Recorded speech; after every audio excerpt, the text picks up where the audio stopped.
Good morning class. तो आइए हम लोग इतिहास का 35 नंबर आज क्लास देखते हैं। और अभी तक आप लोगों ने गुप्त वंश के बारे में जानकारी लिया नहीं, जिसमें क्या आप लोगों ने पढ़ा? अभी तक आपने बहुत सारी चीजों को देखा। आपने देखा कि हर्ष जो वर्धन है, वर्धन वंश के संस्थापक जो था, नहीं, गुप्त वंश के बाद कौन सा वंश आता है? वर्धन वंश आता है। लेकिन उसके पहले आपने क्या पढ़ा? जो आपका वर्धन वंश था, तो उसमें हर्षवर्धन ने शशांक को मार दिया था। हर्षवर्धन ने किसको मारा था? शशांक। और कन्नौज को राजधानी बनाया था। किसको? अब एक बात समझिए, जो हम लोग पढ़ रहे थे, बार बार मगध की बात करते हैं। अशीन मासुका के साथ हर्यक वंश, शिशुनाग वंश, नंद वंश, मौर्य वंश, शुंग वंश, कर्ण वंश और सातवाहन वंश। मौर्यों की शासन व्यवस्था के बाद विदेशियों का आक्रमण शुरू हुआ था। हिंद, यूनानी, शक, पल्लव और कुषाण। और इस कुषाण के ही जो सामंत थे उसका नाम था गुप्त वंश। उसका सामंत का नाम क्या था? गुप्त वंश।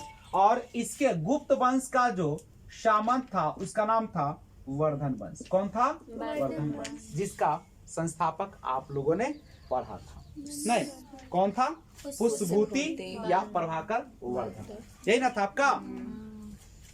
तो पुष्यभूति और जो वर्धन है, प्रभाकर वर्धन, पहला जो उसका राजा था वो कौन था? पुष्यभूति। उसके बाद राजा बना प्रभाकर वर्धन। चूंकि प्रभाकर वर्धन बहुत ही योग्य शासक, प्रतापी शासक, इसीलिए उस वंश का नाम कौन सा? वर्धन वंश। नहीं, अब प्रभाकर वर्धन जो था, ध्यान दीजिएगा बच्चे लोग, जो प्रभाकर वर्धन था, प्रभाकर वर्धन को 3 गो संतान हुआ। क्या गो संतान हुआ? एक कन्या थी जिसका नाम था राजश्री। बड़ा बेटा जो था उसका नाम था राजवर्धन। और छोटका का क्या नाम था? हर्षवर्धन। कहानी में बड़ा ट्विस्ट आ गया था। नहीं, आप देखिए, राजश्री का विवाह किससे होता है? ग्रह वर्मन से। किससे होती है? और ग्रह वर्मन का दुश्मनी रहता है। नहीं, ग्रह वर्मन की हत्या कर देता है कौन? ग्रह वर्मन की हत्या कर देता है राजवर्धन, सॉरी, राजश्री का पति है ग्रह वर्मन। और ग्रह वर्मन को कौन मार देता है? देवभूति। देवगुप्त। कौन है? देवगुप्त। और देवगुप्त को कौन मार देता है? राजवर्धन। कौन मार देता है? ग्रह वर्मन को हत्या कर देता है देवगुप्त। और उसकी बहन को उठा कर ले जाता है। बहन उसका जंगल में चली जाती है डर से। उसको, राजवर्धन को पता चलता है कि मेरी बहन को सब मार दिया है, इसलिए राजवर्धन गुस्सा में जाता है। और जब जाता है गुस्सा में, और क्या करता है? देवगुप्त को मार देता है। कौन मार देता है? राजवर्धन। और देवगुप्त का एक दोस्त रहता है जिसका नाम है शशांक। शशांक धोखा से राजवर्धन को मार देता है। और इस गुस्सा को सहन नहीं कर पाता है कि मेरे भाई को मारे हो। हर्षवर्धन आके उसको क्या कर देता है? सब मर गया। सब क्या हो गए? नहीं, अब हर्षवर्धन जो है क्या कर लिया है? जीत हासिल कर लिया। अब पूरा कन्नौज से लेकर सारा क्षेत्र को उन्होंने जीत चुका है। चूंकि जब ग्रह वर्मन को देवगुप्त मारा, राजवर्धन देवगुप्त को मारा तो उसका राज इसको मिल गया। शशांक को मारा तो उसका राज मिल गया। सबका हर्षवर्धन को मिल गया। नहीं, शशांक जो था गौड़ का राजा था। कहाँ का था? गौड़ का। गौड़ आज जो बंगाल देख रहे हो ना, वही क्या है? गौड़ है। याद रखिएगा, आज का जो बंगाल है वही क्या है? शशांक गौड़ का शासक था। कहाँ का शासक था? गौड़ का। और शशांक ने बोधि वृक्ष को जो गया में है उसको क्या कर दिया था? कटवा दिया था। कटवा दिया तो कटवा दिया तो इसको छोड़ दिया कि एकरो काटिए दिया। अब एक नाम है आतिश दिवाकर। बहन तो इसको खोई हुई है। किसकी? किसकी बहन? हर्षवर्धन का बहन अभी तक नहीं मिला था। एक भिक्षुक है, भिक्षुक, जिसका नाम है आतिश दिवाकर। क्या नाम है? आतिश दिवाकर से अपनी बहन को ले आता है। कौन ले आता है? हर्षवर्धन। ठीक है, यानी आतिश दिवाकर जो भिक्षुक है उसी से खोज लाता है अपनी बहन को हर्षवर्धन। ध्यान दीजिएगा। और पहले राजधानी था थानेश्वर, अब इसको राजधानी कहाँ बना दिया? कन्नौज बना दिया। कौन? हर्षवर्धन। देखिएगा, लेकिन हर्षवर्धन जो था शासन की बागडोर को तो संभाला, गद्दी पर लेकिन नहीं बैठा। तो राज सिंहासन पर किसको बैठा दिया? राज सिंहासन पर राजश्री को बैठाया और राजश्री ही शासिका मुख्य रूप से बनी। और जो हर्षवर्धन था वह उसका क्या बन के रहा? संरक्षक। नहीं, हर्षवर्धन क्या था? और हर्षवर्धन बाबू बच्चा था, बहुत कम एज का था, तभी उसकी सबकी मृत्यु हो जाती है। सब कुछ देखा था अपनी आंखों से। तो ये संरक्षक अपनी बहन का क्या बन गया? यानी मुख्य रूप से जो शासिका बन के शासन की पूरा छाए रहा, कौन रहा? राजश्री।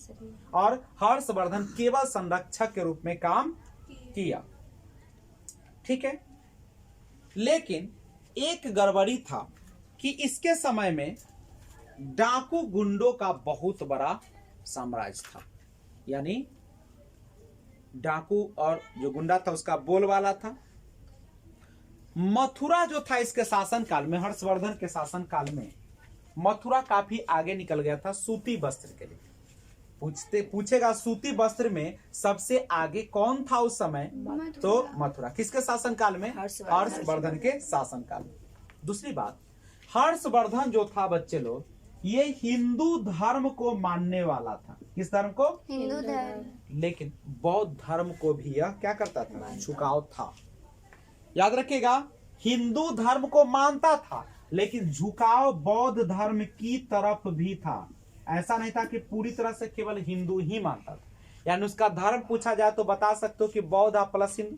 मुख्य रूप से मानता था कौन धर्म को? हिंदू धर्म को। और बौद्ध धर्म को झुकाव था उसकी तरफ। ठीक है, और इसी के शासन काल में एक आया था यात्री जिसका नाम था हुएन सांग। क्या नाम था उसका? पूछेगा हुएन सांग किसके दरबार में आया था? हर्षवर्धन के। आया था वह बौद्ध धर्म का शिक्षा लेने नालंदा विश्वविद्यालय में। कहाँ पे आया था? नालंदा विश्वविद्यालय में। और वह शिक्षा भी लिया और इतना शिक्षा लिया कि वहां का वह क्या बन गया? शिक्षक बन गया, अध्यापक बन गया। आया था अध्ययन करने आया था। कौन चीज करने? अध्ययन करने। अब बन गया कौन चीज? अध्यापक। पढ़ने में इतना बेहतरीन मन लगाया कि वह अध्ययन करते करते नालंदा विश्वविद्यालय का क्या करने लगा? शिक्षा। दूसरी बात समझिएगा, नालंदा विश्वविद्यालय में महायान बौद्ध धर्म के महायान धर्म की शिक्षा दी जाती थी।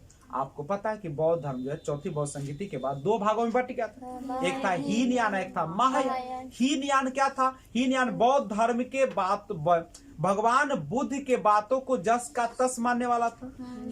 हीनयान जो था वह, और महायान उसमें थोड़ा सा बदलाव, और पूरी तरीके से जो बदलाव था वज्रयान जो कि बौद्ध धर्म के पतन का कारण बना, जिसमें नशा करना नहीं, सब चीज आ गया था, जुआ खेलना। समझ रहे बात को मेरी? तो हीनयान क्या है? तो बुद्ध भगवान के बातों को सेम रखना। तो ये हुएन सांग जो था महायान बौद्ध धर्म के कौन शाखा को मानता था? महायान। और नालंदा विश्वविद्यालय में महायान शाखा की शिक्षा दी जाती थी। हुएन सांग ने इसको अध्ययन किया, वह अध्यापन कराया। कौन? हुएन सांग। और याद रखिएगा, जो आपका नालंदा विश्वविद्यालय है वह, वहां पे एक बात जानते हैं, CU की एगो था फो क्यू की। फो क्यू की के लेखक कौन था? फो क्यू की जो है उसका, लेकिन याद रखिएगा सी यू की में जो है हुएनसांग ने अपने यात्रा का विवरण दिया। अपनी यात्रा का विवरण किस में दिया था? सी यू की। याद रखिए, पूछेगा सी यू की पुस्तक के लेखक कौन है? तो हुएनसांग। किसके शासन काल में आया? हर्षवर्धन के शासन काल में आया था। ठीक है। और हुएनसांग जो था बुआ, कौन था? हुएनसांग। इसको क्या कहा जाता है पता है? यात्रियों का राजकुमार। यात्रियों का राजकुमार कहा जाता है। किसको? हुएनसांग। यात्रियों का राजकुमार कौन था? ठीक है।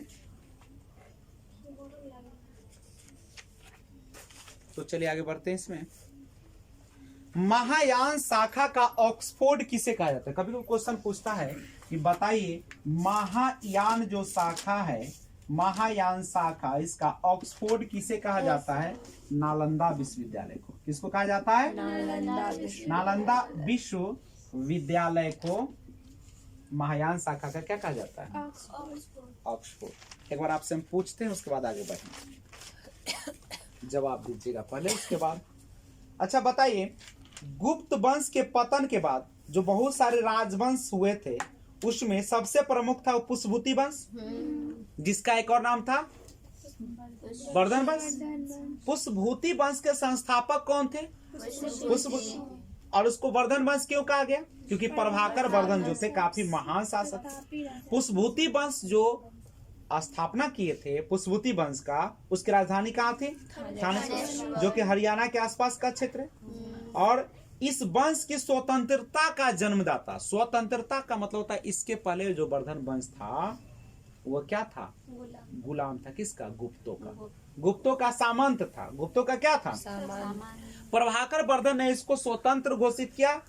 तो पूछेगा इस वंश की स्वतंत्रता का जन्मदाता किसे कहा जाता है? प्रभाकर। इन्होंने परम भट्टारक और महाराजा धीराज जैसे सम्मानजनक उपाधियां भी धारण किया। अच्छा, प्रभाकर वर्धन को कितने संतान थे? 3। जो कन्या थी उसका नाम क्या था? राजश्री का विवाह किससे हुआ था? ग्रह बर्मा के चाहे ग्रह बर्मन कहे। ठीक है। कहाँ का राजा था ग्रह वर्मा? कन्नौज का। कहाँ का राजा था? कन्नौज। कहाँ का राजा था? कन्नौज का। कहाँ का राजा था? कौन था कन्नौज का राजा? ग्रह वर्मा। ग्रह वर्मा शादी किसका हुआ? राजश्री कहाँ का राजकुमारी थी? थानेश्वर उसकी राजधानी था। कौन वंश का? पुष्पभूति वंश का। पिता का नाम क्या था उसका? प्रभाकर वर्धन। प्रभाकर वर्धन का बेटी कौन हुआ? कन्या। कौन हुआ कन्या उसका? राजश्री का विवाह ग्रह वर्मा। ग्रह वर्मा कहाँ का राजा? कन्नौज का राजा। बात बढ़ रही है आगे। लेकिन मालवा के शासक, कहाँ के शासक? मालवा के शासक कौन थे? देवगुप्त। देवगुप्त ने ग्रह वर्मा की क्या कर दिया? और राजश्री को बंदी बनाकर कारागार में। ठीक है। कहा इतिहास अलग अलग लिखता है। कुछ इतिहासकार लिखता है कि वह जो था जेल में डाल दिया गया। ठीक है, जेल में डाल दिया, लेकिन किसी कारण से वो निकल के कहाँ चली जाती है? जंगल में चली जाती है। इधर पता चलता है किसको? राजवर्धन को, कि मेरी बहन को क्या कर दिया गया है? हत्या। तो राजवर्धन को किसको पता चलता है? राजवर्धन ने क्या कर दिया? गलतफहमी में आकर किसको मार दिया? देवगुप्त को। परंतु देवगुप्त के जो मित्र थे, देवगुप्त के मित्र थे गौड़ का राजा। कहाँ का राजा? शशांक ने धोखा देकर इसको राजवर्धन की क्या कर दिया? शशांक कौन धर्म को मानने वाला था? शैव धर्म। कौन धर्म को मानने वाला था?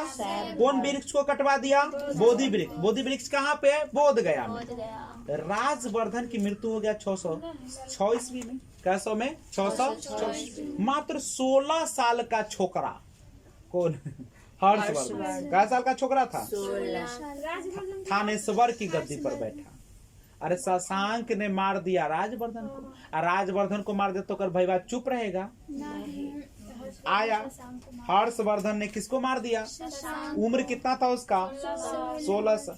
हर्ष को शिलादित्य के नाम से जाना जाता है। कल्ला क्योंकि उन्होंने बहुत सारे जगह को कम उम्र में काम कर दिया। ठीक है।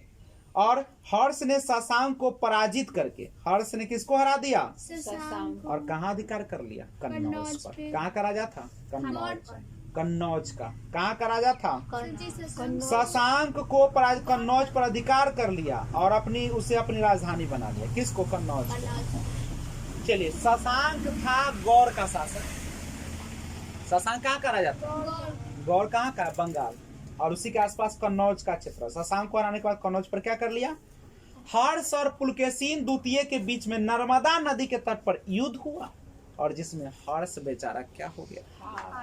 हार गया। तो बताइए, हर्षवर्धन ने किसको मारा था? शशांक को। अपनी बहन को लाया कि नहीं लाया? कहाँ पे लाया? कन्नौज लाया। कहाँ पे लाया? अपने शासन का में लाया। कन्नौज उसी का हो चुका है, मालवा उसी का हो चुका है। मालवा में किसको मारा था? मालवा के शासक कौन था? देवगुप्त। कहाँ का शासक था? मालवा। मालवा देवगुप्त को मार दिया तब मालवा में कहाँ आ गया? पुष्पवती वंश के अंतर्गत आ गया। कन्नौज में मार दिया किसको? शशांक को। तो गौड़ और कन्नौज सब किसका क्षेत्र हो गया? किसका? हर्षवर्धन का क्षेत्र हो गया। और अब हर्षवर्धन क्या वास्तविक जो था संरक्षण, वास्तविक क्या उसने राज सिंहासन प्राप्त किया? किसको किया? राजश्री बहुत तेज तर्रार थी। पूरी उनके शासन काल पर किसका बादल छाया रहा? राजश्री का। और वह उसका संरक्षक बन के रहा। राजश्री का हत्या किया कोई? नहीं किया। अब आगे कहानी बढ़ी। अच्छा, हुएनसांग किसके दरबार में आया? हर्षवर्धन के। सीयूकी के लेखक कौन है? हुएनसांग। और महायान शाखा का ऑक्सफोर्ड किसे कहा जाता है? नालंदा विश्वविद्यालय को। हर्षवर्धन किस धर्म को मानने वाला था? हिंदू को। और झुकाव किसकी तरफ था? ठीक है। एक बात समझिए, हर्षवर्धन जो था, हर्षवर्धन इलाहाबाद, जिसको आप प्रयाग कहते हो, 5 साल में महामोक्ष परिषद की अध्यक्षा। देखिएगा, जो हर साल इलाहाबाद में महामोक्ष माने आपको कैसे दुनिया से मुक्ति मिलेगा, कैसे दुनिया से मुक्ति मिलेगा, इसके लिए महामोक्ष हर 5 साल पर क्या होता था? एक आयोजन होता था। कै साल पर? 5 साल। जिसका अध्यक्षता करता था ब्राह्मण। कौन करता था? ब्राह्मण। लेकिन इसको तो ब्राह्मणों से नफरत था। किसको? हर्षवर्धन। इसलिए हर्षवर्धन ने महामोक्ष जो था परिषद की अध्यक्षता किसको करने के लिए कहा? हुएनसांग। किसको कहा? हुएनसांग। तो हर्षवर्धन महामोक्ष परिषद का अध्यक्ष बना दिया हुएनसांग को। किसको बना दिया? और हुएनसांग की अध्यक्षता में 5वीं बौद्ध संगीति हुआ था बउआ। रियल में यह बौद्ध संगीति था नहीं, लेकिन इसको कहा गया। कैमा संगति? 5वां। हर्षवर्धन जो था पूरे क्षेत्र को तो जीत लिया, लेकिन कश्मीर को नहीं जीत पाया। किसको नहीं जीत पाया? आप कश्मीर जाइएगा तो यहाँ पे देखिएगा, ई साइड जो यह है विंध्याचल पर्वत। कौन पर्वत है? इसके नीचे आइएगा तो मिलेगा नर्मदा नदी। कौन नदी? नर्मदा नदी। उसके और नीचे आइएगा तो सतपुरा पर्वत मिलेगा, सतपुरा पर्वत। और उसके आइएगा नीचे तो दक्षिण भारत का साम्राज्य मिलेगा। दक्षिण भारत का साम्राज्य। देखो, ये तो विंध्याचल पर्वत है, विंध्याचल पर्वत। यहाँ पे कौन है हमारे? राजा जी हर्षवर्धन। तो राजा जी का मन था कि हम पूरा साम्राज्य विस्तार करें, तो उसके लिए तो युद्ध करना पड़े। तो क्या किया कि नर्मदा नदी, कौन नदी? नर्मदा नदी होते हुए कहाँ पहुंच गया? दक्षिण भारत के साम्राज्य को बढ़ाने के लिए पहुंच गया। लेकिन यहाँ का जो राजा था वो, यहाँ पर दक्षिण भारत में राज चल रहा था चालुक्य वंश का। किसका? चालुक्य वंश। और राजा था पुलकेशिन द्वितीय। कौन राजा था? पुलकेशिन। किस समय? जिस समय हर्षवर्धन नर्मदा नदी को पार करते हुए दक्षिण भारत पर हमला किया राज्य विस्तार के लिए। इधर जम्मू कश्मीर को जीत पाया क्या? तो सोचा इन्हें विस्तार कर लेते। इधर आया था पुलकेशिन द्वितीय, लेकिन पुलकेशिन द्वितीय को इसका पता चल जाता है कि हम पर हमला होने वाला। और पुलकेशिन द्वितीय बड़ा समझदार था, वो समझ चुका था कि अभी तैर के आएगा, थकल हारल होगा, आराम कर लेगा तब तो फिर का ताकत हो जाएगा।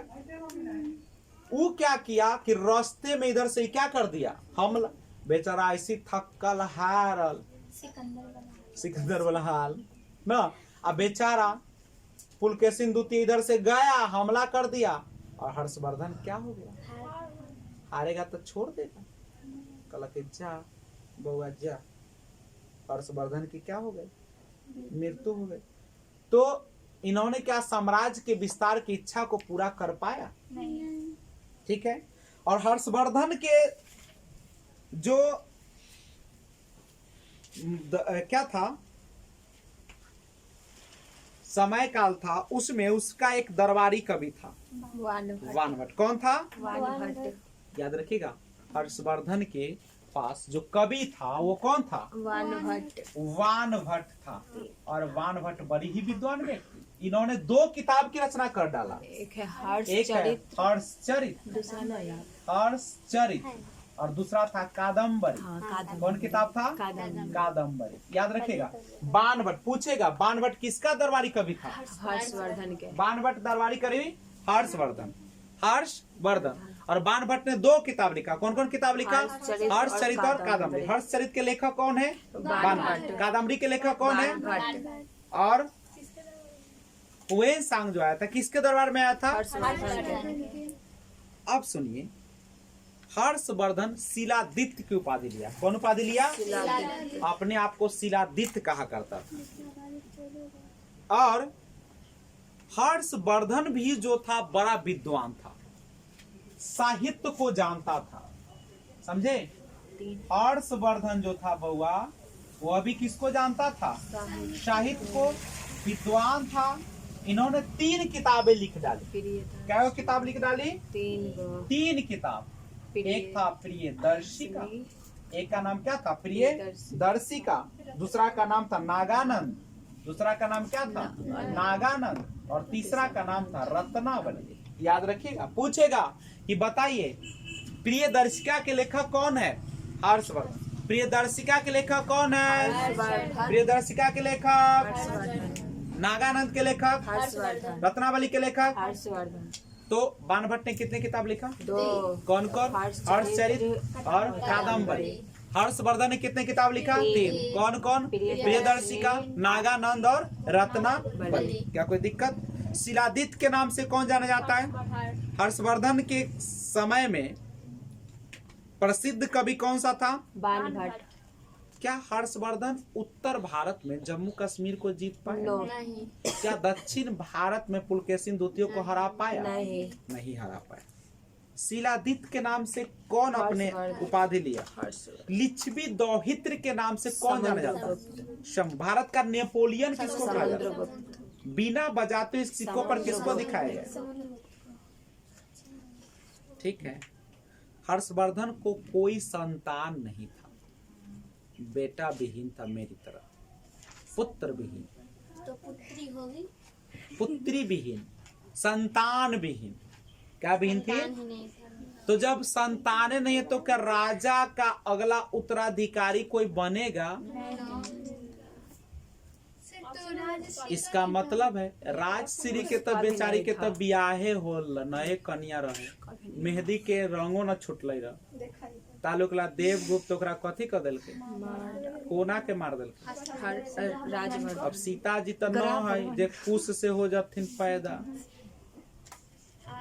कुंती तो न हथिन जे सूरज के मंत्र से हो जाते।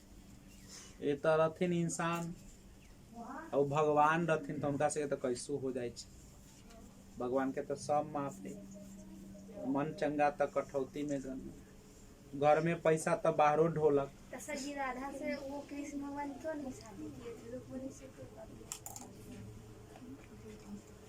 राधा और कृष्ण का प्रेम को प्रेम ही रहने दिया जाता है, शादी के बंधन में नहीं बांधा जाता है, क्योंकि प्रेम वाला शादी अच्छा नहीं होता है। तो उस समय हम नहीं फंसेंगे। इधर आइए बउआ, सुनिए। हर्षवर्धन को कोई संतान नहीं था, और हर्षवर्धन की जब मृत्यु हुआ, हर्षवर्धन का जब मृत्यु हुआ, कौन मारा होगा पता चलिए रहा है? ठीक है, पुलकेशिन द्वितीय के शासनकाल में उनका जो, सुनिएगा बाबू, उसके बाद एक भी ऐसा राजा नहीं हुआ जो उसके शासन काल को बना के रख सके। 1000 साल तक दक्षिण भारत में शून्य पड़ गया, कोई नाम नहीं लिया। समुद्रगुप्त सबसे प्रतापी शासक था, और समुद्रगुप्त के बाद कोई ऐसा राजा नहीं हुआ जो क्या कर सके, संभाल सके। 1000 साल तक शून्य सान ऐसी सब जिया। ठीक है, तो अगर पूछेगा पहला ऐतिहासिक राजवंश तो हर्यक वंश। पहला ऐतिहासिक राजवंश कौन था? हर्यक वंश। लेकिन पूछेगा पहला, वो सुनिएगा, पहला अखिल भारतीय राजवंश अगर कहेगा, अखिल भारतीय माने पूरा भारत में, तो मौर्य वंश।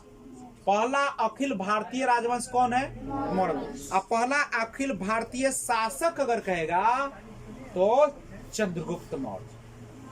फिर से सुन लो, पहला ऐतिहासिक राजवंश कहेगा तो मारिएगा हर्यक वंश। पहला अखिल भारतीय राजवंश कहेगा मौर्य वंश। पहला अखिल भारतीय अगर तुमको शासक कहेगा तो चंद्रगुप्त मौर्य। कोई दिक्कत है तो बोलो। अब सुनो, 641 ईस्वी में बउआ लोग 600, ध्यान दीजिएगा, 641 ईस्वी में हर्ष जो था अपना दूत को चीन भेजा, और 643 एवं 645 ईस्वी में 2 चीनी दूत उसके दरबार में आया था। एक बात सुनिएगा, हर्ष ने कश्मीर के शासक, सुनिएगा, हर्ष ने कश्मीर के शासक बुद्ध के दंत अवशेष बलपूर्वक प्राप्त किया। वह कश्मीर का जो शासक था उसका बुद्ध का जो दांत था ना, उसको क्या कर लिया? हर्ष जो था बलपूर्वक प्राप्त कर लिया। और जो हर्ष था राजा,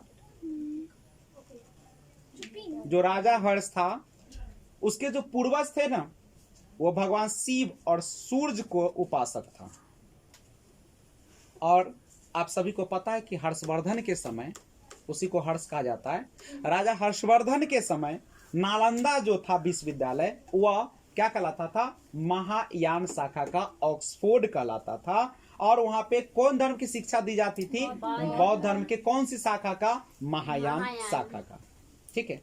और हर्ष के समय में प्रयाग में प्रति 5 वर्ष एक समारोह आयोजित किया जाता था, जिसे महामोक्ष परिषद कहा जाता था। महामोक्ष परिषद कहा जाता था। और हुएनसांग स्वयं 6ठे समारोह में सम्मिलित हुआ था। हुएनसांग कौन में हुआ था? शामिल 6ठे में। याद रखिएगा। बाणभट्ट किसका दरबारी कवि था? बाणभट्ट किसका दरबारी कवि था? उन्होंने किताब लिखा था, 2, क्या नाम था उसका? हर्षचरित और कादम्बरी। ठीक है। प्रियदर्शिका, रत्नावली तथा नागानंद, एक किसकी किताब है? हर्षवर्धन, चूंकि वह एक बहुत बड़ा साहित्यकार भी था। ठीक है। हर्ष को भारत का अंतिम हिंदू सम्राट कहा गया, लेकिन वह न तो कट्टर हिंदू था और न ही सारे ही देश का शासक था। हर्ष के अधीनस्थ शासक महाराज अथवा महासामंत कहे जाते थे।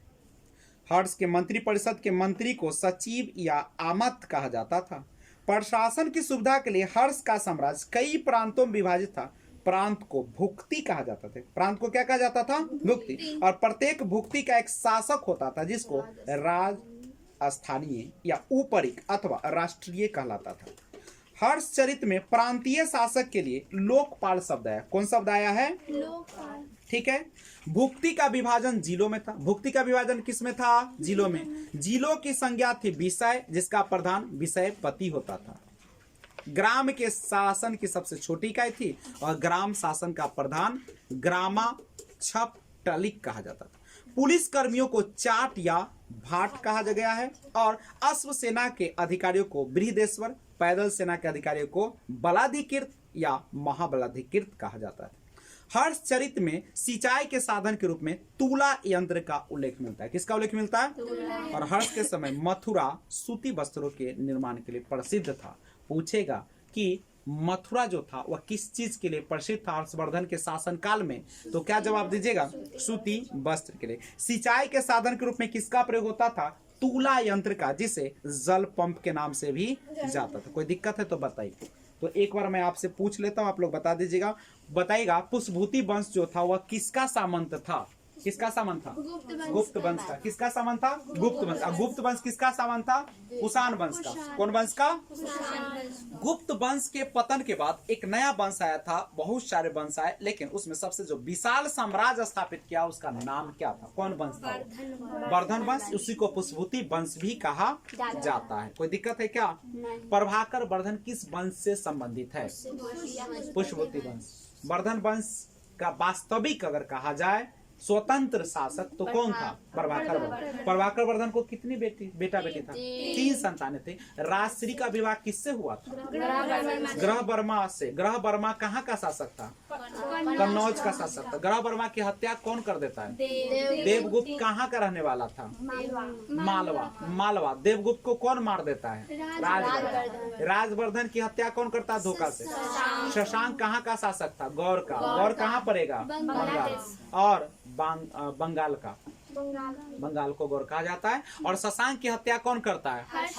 हर्षवर्धन। और हर्षवर्धन जो है क्या जम्मू कश्मीर को जीत पाया? क्या दक्षिण भारत के जो साम्राज्य थे पुलकेशिन द्वितीय जो थे उसको क्या चालुक्य वंश को समाप्त कर पाया? उससे हार गया और उसके क्या कर दिया? मृत्यु कर दी। क्या कोई दिक्कत? तो इस चीज को आप लोग ध्यान दीजिएगा। ओके, तो मिलते हैं फिर अगले क्लास में। तब तक बाय बाय।